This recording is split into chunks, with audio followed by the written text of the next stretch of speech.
Tim Farron. I mean, I think after an election that was based upon, fear and division, it seems the Conservatives are set on governing in that way. Migration, of course, needs to be managed properly. You need proper border services, proper exit checks.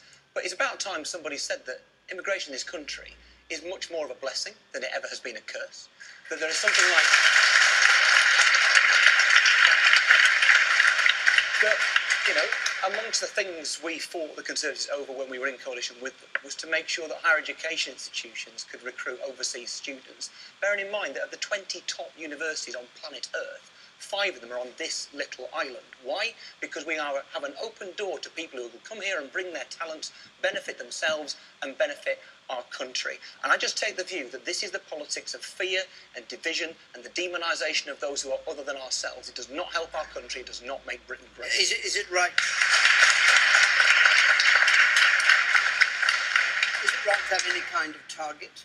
Well, it was proven in the last Parliament that if you set one, you will fail to meet it. And the reality is that migrants want to come to Britain because Britain is successful, and migrants coming to Britain makes Britain successful. When it comes to EU migration, which has obviously been a major part of the conversation, there's about 2.5 million EU citizens in the United Kingdom, and there are about 2.5 UK citizens elsewhere in the European Union, including, by the way, about 10,000 Brits on the dole in Germany at this moment in time. There is give and take, and we need to have a sober discussion about immigration and stop demonising those who come here to help us. The world, different kettle of fish. But I want to just say this about that. You've really got to realise, and David Cameron must realise, that Britain's standing in the world is at stake here. Don't think that when you make sort of nasty statements this morning about going after the very poorest of people, taking the wages off people who have probably been exploited to start off with, it's not just British people who hear him, it's the rest of the continent that hear him. This makes Britain look a nasty, small and insular place. All right. Okay, sir. I think we've heard your point. We can take one more.